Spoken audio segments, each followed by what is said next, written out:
प्रिय विद्यार्थियों, हम रामचंद्रिका के लंका कांड से आपके पाठ्यक्रम में संकलित अंगद रावण संवाद पर बात कर रहे थे। अंगद रावण संवाद के क्रम को आगे बढ़ाते हैं। इससे पहले संवाद योजना की बात कर लें। केशव की संवाद योजना कि हिंदी साहित्य में केशव दास की पहचान जिन कारणों से है, उन विशेषता में उनकी संवाद योजना महत्वपूर्ण स्थान रखती है।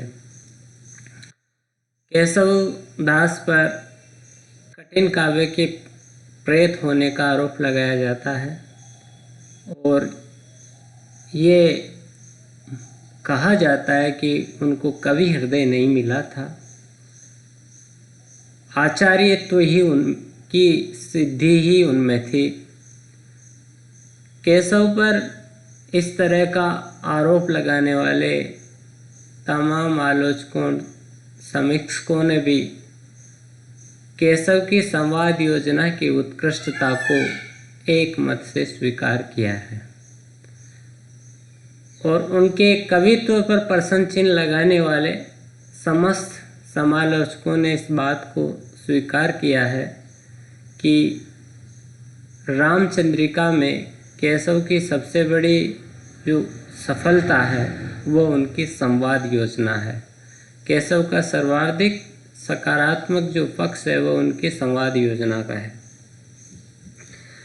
आचार्य रामचंद्र शुक्ल, जिन्होंने केशव दास पर कठिन काव्य के प्रेत होने का आरोप लगाया था या ये कहा था कि केशव को कवि हृदय नहीं मिला था, उन्होंने भी इस बात को स्वीकार किया है कि रामचंद्रिका में केशव दास को सर्वाधिक सफलता संवाद योजना में मिली है और उनका अंगद रावण संवाद तो जो है रामचरितमानस के संवाद से भी उत्कृष्ट बन पड़ा है।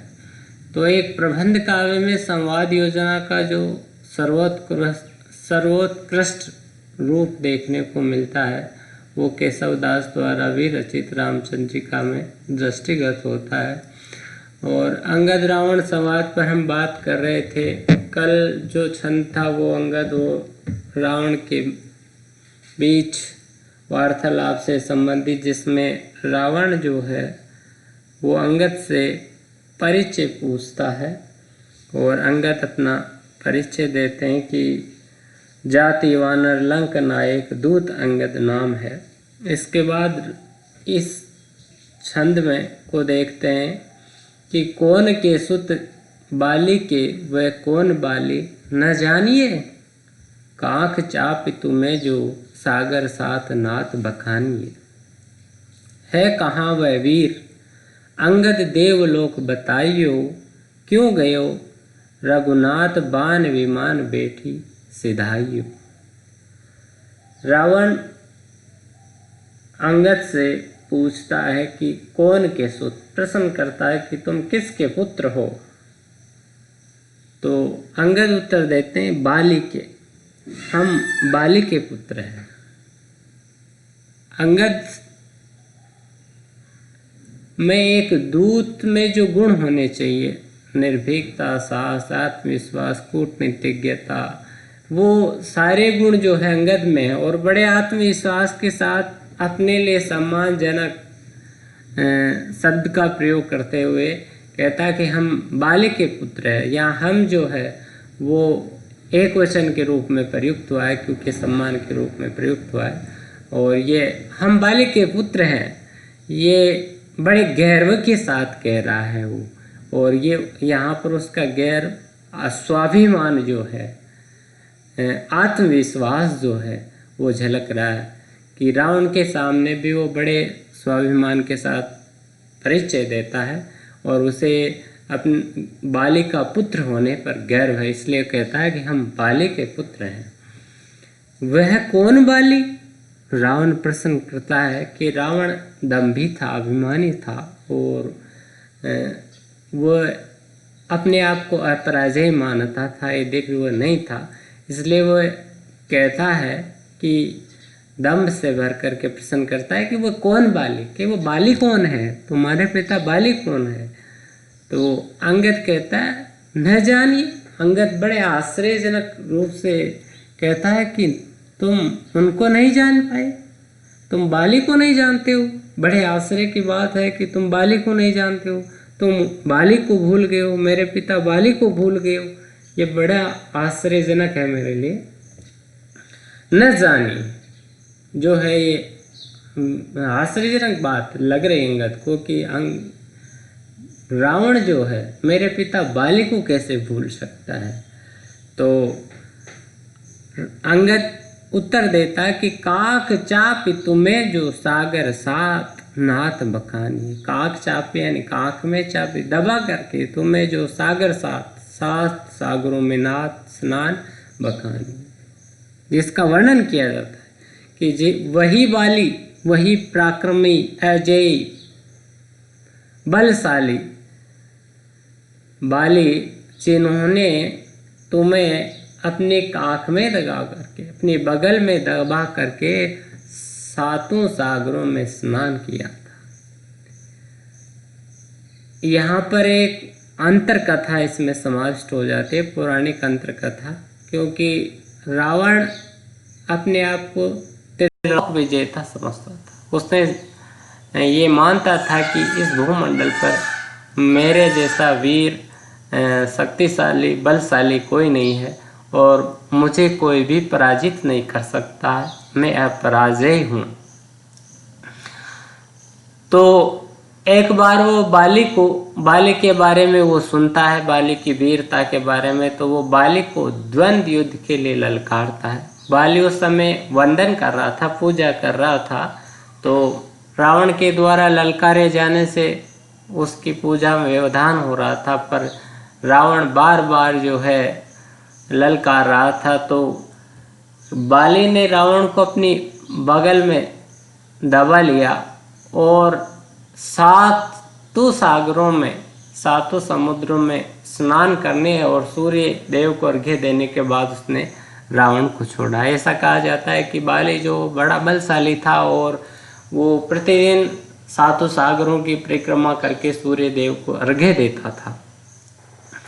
तो इस पौराणिक अंतर कथा के माध्यम से जो है अंगद व्यंजना कर रहे हैं। किस भाव की व्यंजना कर रहे हैं? एक तो बाली की वीरता का, और ये बता रहे हैं कि तुम बलशाली बाली को भूल गए हो। ये बड़े आश्चर्य की बात है, तुम उन्हें कैसे भूल सकते हो जिन्होंने तुम्हें सातों बगल में दबा करके सातों सागरों में स्नान किया। वह ये भी बताता है कि तुम जो है अपराजय नहीं हो, तुम अजय नहीं हो, और तुम ही सबसे बड़े बलशाली योद्धा नहीं हो। तुम्हें तो मेरे पिता बाली ने भी पराजित किया है। तो रावण की जो वीरता है उस पर भी वो प्रश्न चिन्ह लगा रहा है, उसकी अपराजयता पर प्रश्न चिन्ह लगा रहा है कहाँ वह वीर। अब रावण फिर अंगद से पूछता है कि वह वीर बाली कहाँ है। तो अंगद देवलोक बताइयो। अंगद उत्तर देता है कि मेरे पिता जो बाली है वो देवलोक को पधार गए हैं। रावण प्रश्न करता है कि क्यों गए हो? तो अंगद उत्तर देता है कि रघुनाथ बाण विमान बैठी सिधायो। प्रभु श्री राम के बाण रूपी विमान पर बैठ करके मेरे पिता बाली जो है वो देवलोक को, स्वर्गलोक को पधार गए हैं, सिधार गए। तो अंगद और रावण का जो है बड़ा सुंदर संवाद यहाँ देखने को मिलता है, और इस संवाद में के माध्यम से दो बातों की व्यंजना हो रही है। दो जगह इसमें व्यंजना शब्द शक्ति का प्रयोग है।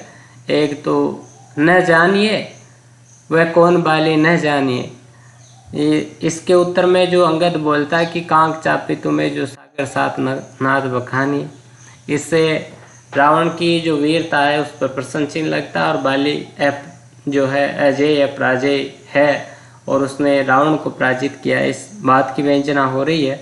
दूसरी है कि दूसरी व्यंजना जो है रघुनाथ बाण विमान बैठी सिधाई, यहाँ पर हो रही है कि जब प्रभु श्री राम जो है वो सर्वशक्तिमान और वो सर्व कार्य में समर्थ है, उनके लिए कुछ भी असंभव नहीं।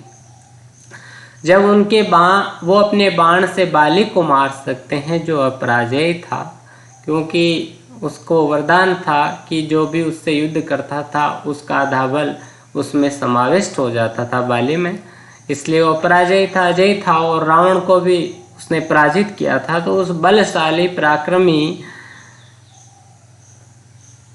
बाली को भी जब प्रभु श्री राम अपने बाण से मार सकते हैं, तो रावण जो है वह तो बाली से भी पराजित है, वह तो बाली से भी कमजोर है, उसको मारने में तो प्रभु श्री राम को किसी भी तरह की कोई असमर्थता या परेशानी नहीं हो सकती।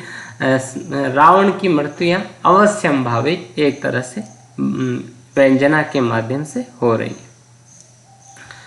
तो परिचय जो पात्र है उनके चरित्र का हमें पता चलता है। चरित्रोद्घाटक संवाद की श्रेणी में अपन इसको रख सकते हैं कि बाली जो है वो परम प्रतापी और बलशाली था और उसने रावण को भी पराजित किया था, और रावण जो है वो अपराजय नहीं, इस बात का पता चलता है।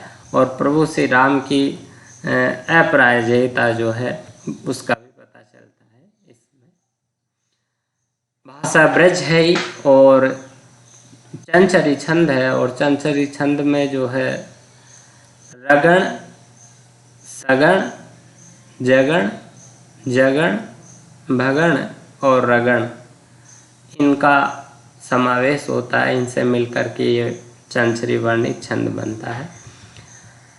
अलंकार की बात करें तो अनुप्रास के अलावा इसमें जो है रघुनाथ बाण विमान, बाण विमान में रूपक अलंकार है, बाण को विमान का रूप दिया गया है। प्रश्नोत्तर शैली है संवादों की। अगला जो छंद है वो देखिए, लंक नायक को विभीषण देवदूषण को दहे, मोहि जीवित होई क्यों जग तो ही जीवित को कहे, मोहि को जग मारिए दुर्बुद्धि तेरिए जानिए, कौन बात पटाइयो कही वीर वेगी बखानिए। कल के छंद में हमने देखा था कि अंगद रावण संवाद जब चल रहा था और अंगद से रावण परिचय पूछता है, तो अंगद जो परिचय देता है वो देता है कि जाति वानर लंक नायक दूत अंगद नाम है, कि मैं जाति से वानर, लंका नायक का दूत और अंगद मेरा नाम है। तो रावण अब प्रश्न कर रहा है अंगद से कि लंक नायक हूँ, तुम लंका नायक के दूत हो, तो ये लंका नायक कौन है? तो अंगद उत्तर देता है कि विभीषण।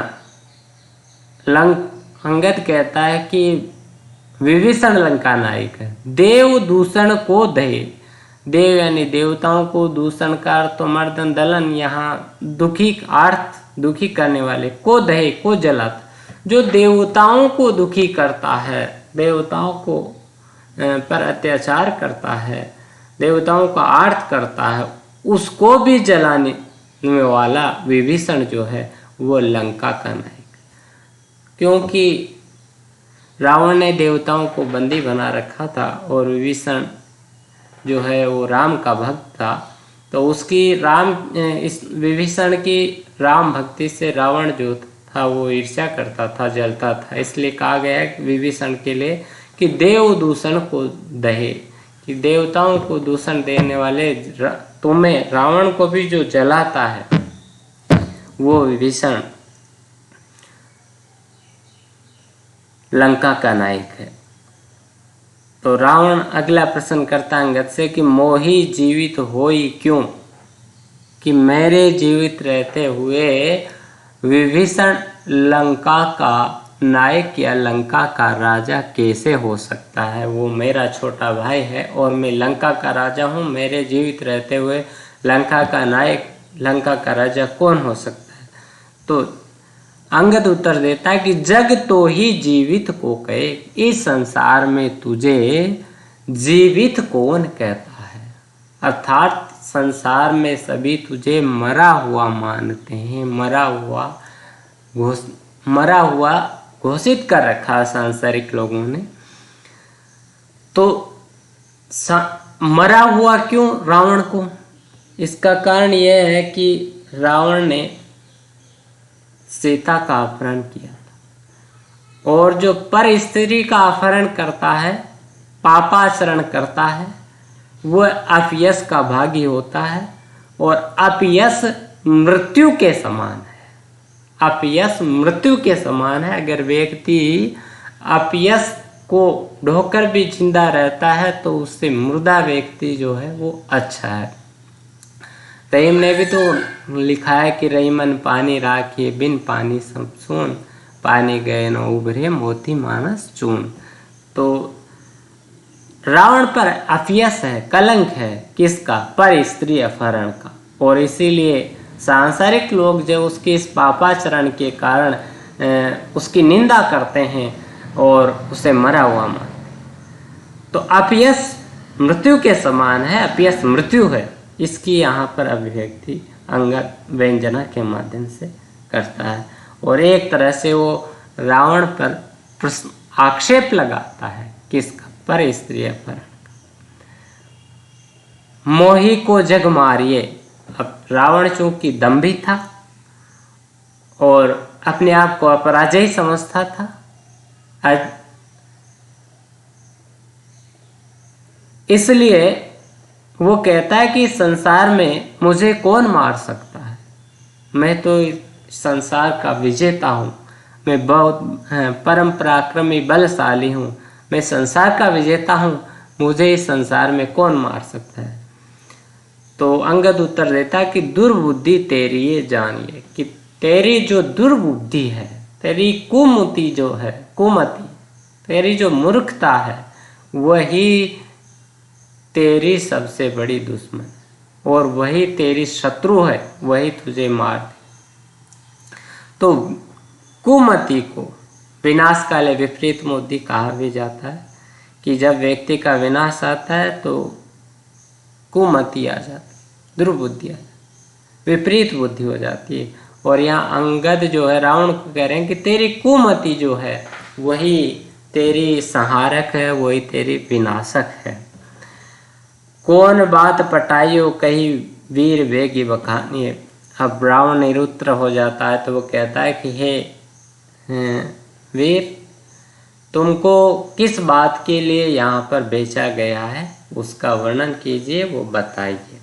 तो यहाँ भी दो बातें व्यंजना के माध्यम से निकल रही। एक तो ये है कि अपयश मृत्यु है, और रावण चूंकि अपयश का भागी था, पर स्त्री का अपहरण किया था, इसलिए वो मृतक सम है, और इसी कारण विभीषण को लंकनायक बताया जाता। दूसरी, व्यक्ति की कुमति, मूर्खता ही उसकी सबसे बड़ी शत्रु है, उसकी विनाशक है। इस बात की भी व्यंजना यहाँ पर हो रही है।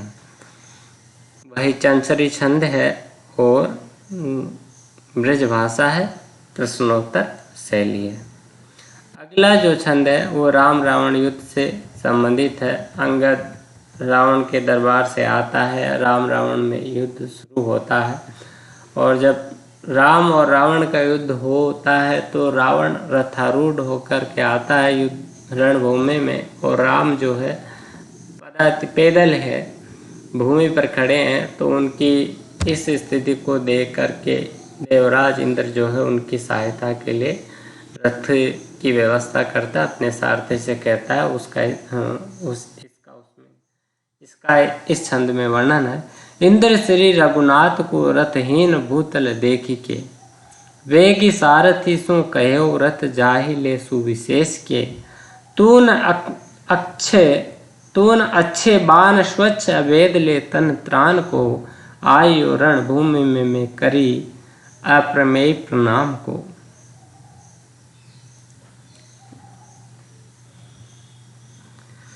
कि इंद्र श्री रघुनाथ को रथहीन भूतल देखे, कि इंद्र जो है प्रभु युद्ध के लिए उद्यत प्रभु श्री राम को जब भूमि पर पैदल ही रणभूमि में रावण की ओर आगे बढ़ते हुए देखता है तो वह बेगी सारथी से कहे हूँ, अपने सारथी से तुरंत कहता है कि रथ जा ही ले सुविशेष, कि अपने रथ को विशेष प्रकार से सुसज्जित करके प्रभु श्री राम के लिए रणभूमि में ले जाओ।